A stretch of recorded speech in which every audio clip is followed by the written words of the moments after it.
It's time for Talking Michigan Transportation, a podcast devoted to the conversations with people at the forefront of the ongoing mobility revolution.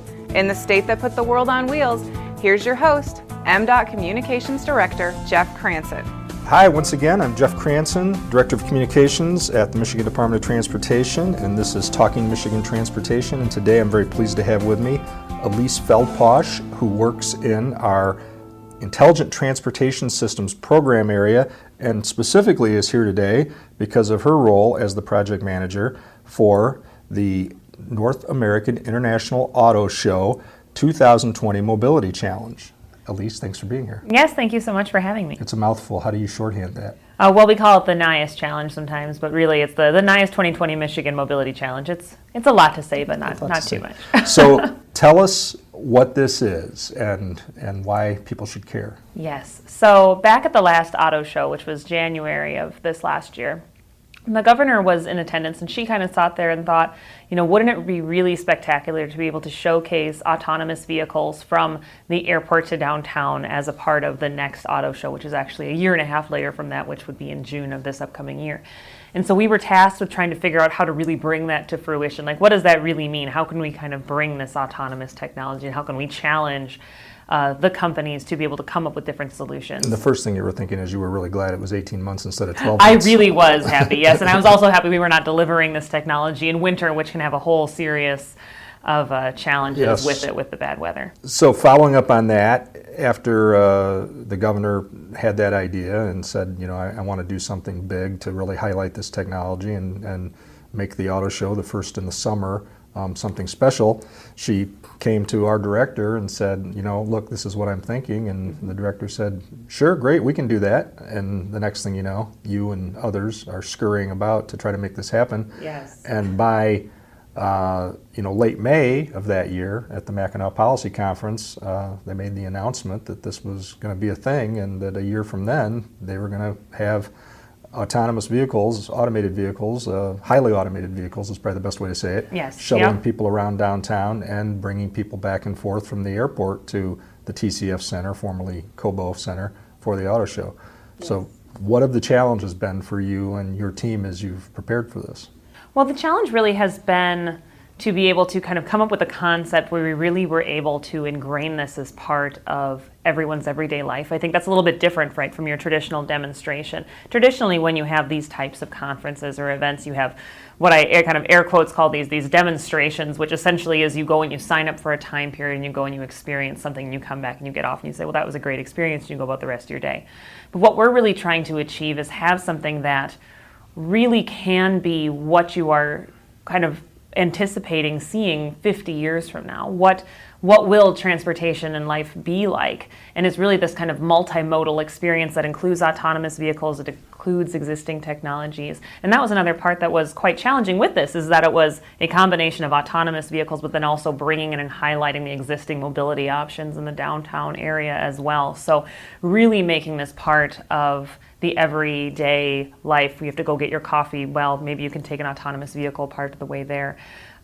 Is really kind of what was a big challenge with this. And then also bringing all of these shuttle providers and the different vendors together and saying, you guys have to figure out how to make this work as a kind of a group, which is something that's really never been done anywhere that I'm aware of, at least. Traditionally, when you experience these types of demonstrations, they're always a single demonstration, right? And they're always kind of blocked off from anybody else. You experience this and then they're really not intertwined. So this will be one of the first times that all these different types of technologies and different vendors are all kind of in the same area being experienced as a unit. And they all kind of bid as consortiums, really, yes. right? Yep. So these are partnerships among technology companies that have decided to go together.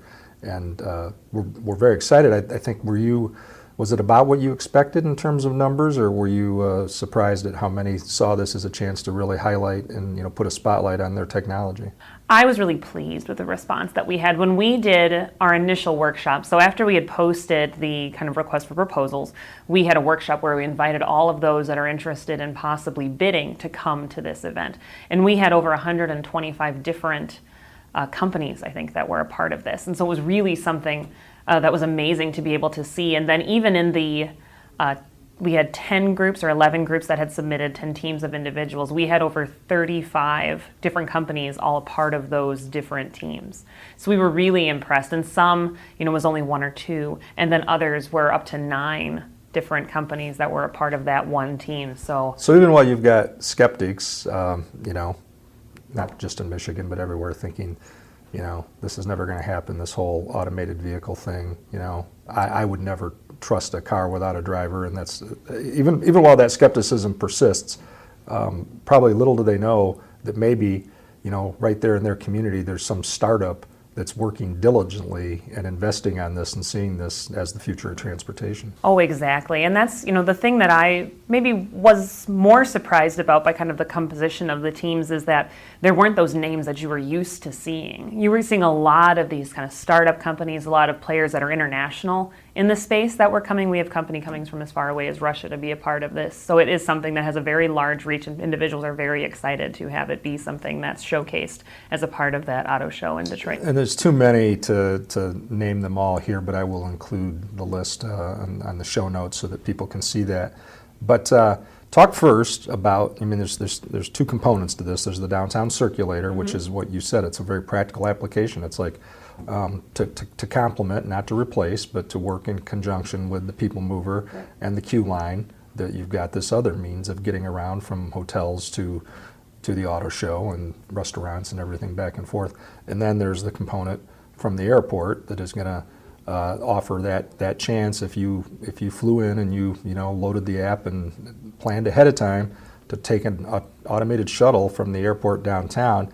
And we just this week announced a couple of those. So could you talk about the differences in those services and what they're both going to do?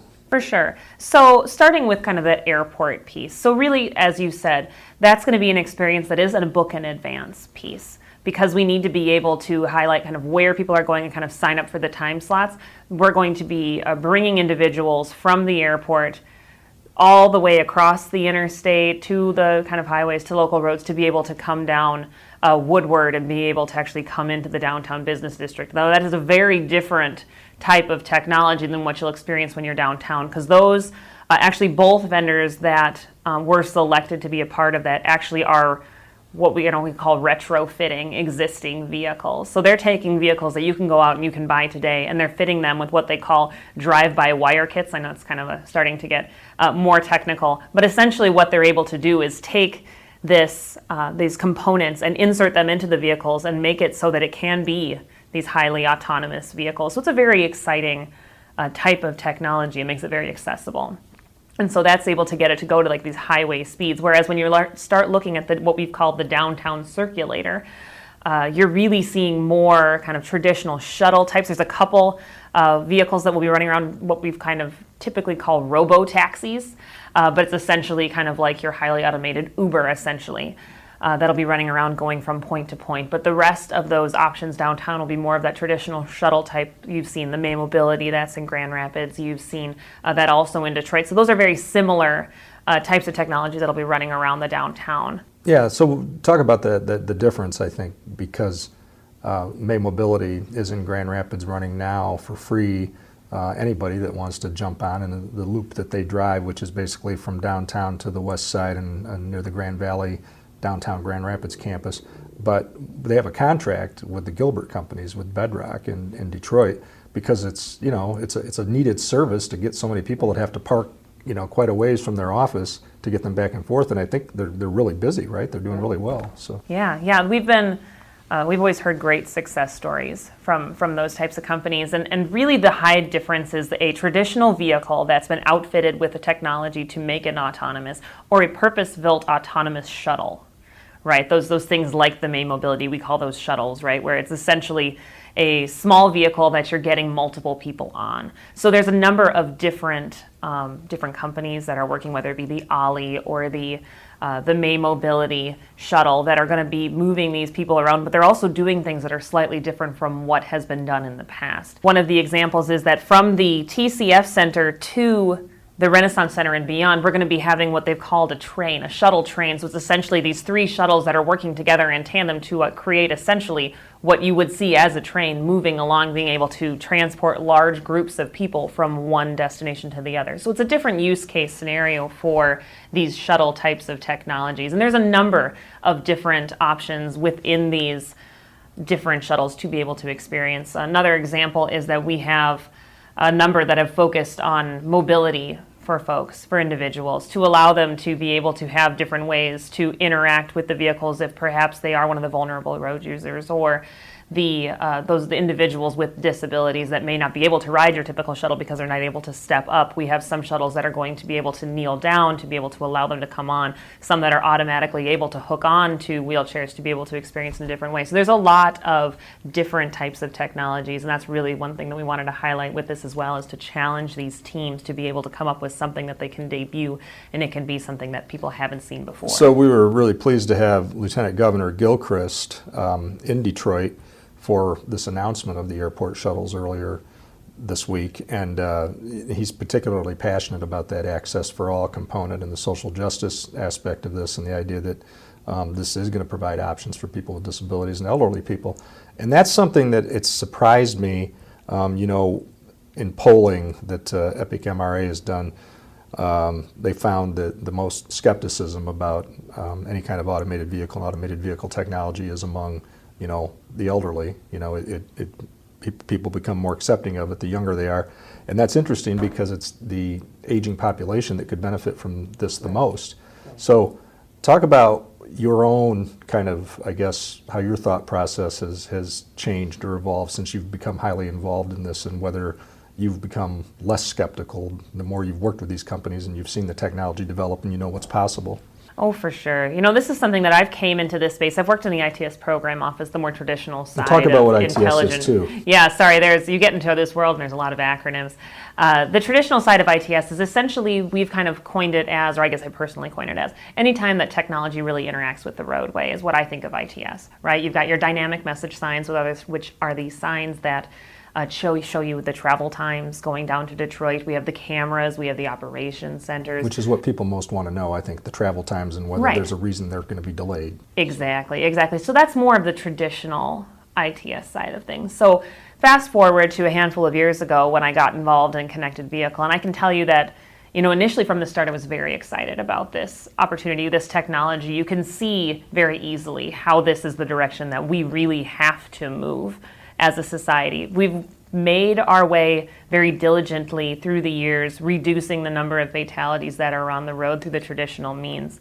And now we've gotten to a point where we have, essentially done what we can. And I know that there's small incremental changes that can happen through these traditional means. We can modify the roads to be the correct curvatures. We can do different things within vehicles, fix the seatbelts. But we've essentially gotten to a point where we've started, if you see the curves of fatalities, essentially we've kind of started to plateau. And so the challenge comes with, what can we do to be able to really start to decrease the deaths that occur annually on the freeway? And so really I believe, and I think the facts have shown, that you take the parts and components of the human factor out of the driving experience, and that's when you really start to see those numbers decline. Absolutely. I'm fully convinced that what we've seen on the national level and the state level, we crept down in 2018 and 2019. We don't have the numbers yet. It looks like we're going to be down a little. At least we flattened out. And that's still a good thing when you consider that there's more vehicle miles traveled now than there's been. It just keeps going up. The economy's good. Gas is cheap. So when you ask somebody, why do you think that is? You ask anybody involved in traffic safety, and people might point to various campaigns on distracted driving and drunk driving, but I really think the biggest single factor is the way this technology is taking off exponentially. With driver assist, whether it's lane assist or adaptive cruise control or auto braking, all those things are making a difference. And I know everybody thinks that they're a great driver, but we're humans and we do get distracted and we make mistakes. And so I see this creeping, and before you know it, your car is highly automated, if not eventually completely automated, and that's a good thing. Right. Right, and let me tell you a story, if you'll humor me for a moment. I was driving my children to daycare, and my daycare is very close to my home, less than 2 miles. And I was being very diligent, 2 hands on the wheel, focused on what was happening in front of me. And I was coming around a blind curve, and there was a runner coming up on traffic, and he was completely in the dark, and had to essentially very quickly turn my vehicle to avoid hitting this gentleman when I had been doing everything exactly as one was supposed to be doing, but because of the visibility, you weren't able to see them. And at that moment, I thought, I am in the right profession. Yeah. I know that if I had the technology that I've seen at these different shows, I've seen when we work with these vendors, if we all had that technology, there never would have been a question if that person would have been safe or not. And it's interesting because what you experienced could be part of any one of what you see, the advent of these new ads for the automakers. They're all touting their technology. I think Volkswagen was among the first with the one where the guy drops his daughter off at school and starts to pull ahead and the car auto brakes because he would have run into something. Mm-hmm. But now all the manufacturers are doing something and they're all touting it. And for a while, I suppose consumers will associate that with whatever they saw in the ad, but pretty soon everybody's going to have it. Right. Everyone's going to have that same experience. Yeah. Yep. That is a good thing. So talk more broadly about, when you talk about how the technology interacts with the transportation system, with the infrastructure, cars talking to cars talking to the roads. Where do you see things going in the short term and the long term, and understanding that in Michigan, like many states, we face a perennial funding challenge. There's not enough money to do what we need to do in transportation, yet we all want to be wherever we want to be in 20 minutes or whatever, we've decided our commute is, or our doctor's office visit, whatever. We expect it to never change. And how is this eventually going to help with that? Right. So 2 pieces there.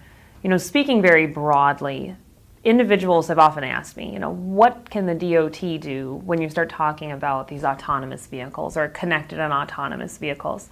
Vehicles that drive themselves, what do they have to do with you at the DOT when you start talking about traditional transportation? And they have everything to do with what we do at the DOT.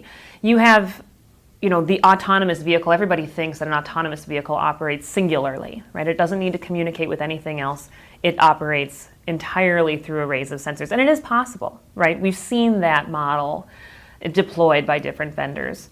But really, when you start to get into the secret recipe of what really makes this successful, you start adding in that connected piece. And it's that connection to the infrastructure, to the traffic signal, to the nearest vehicle that's able to really give a much bigger picture as far as what is going on the roadway. Because if I'm a vehicle and all I do is see what a human can see through an array of sensors, even maybe darkness penetrating sensors, you're still only seeing what's in a certain radius around you, and things can be occluded by buildings, by vehicles that are in front of you. You wouldn't know. You wouldn't know if a person breaks 3 vehicles in front of you, because your vehicle can't see that car 3 vehicles in front of you. You can only see the one in front of you. But if they're connected, then you start to get a much larger picture of what's happening in the network. So through the connections to our traffic signals, through connections to our weather sensors that are on the side of the road, through our connections to a series of different things, you start to really get a full, robust picture of what is happening on the transportation network. And it not only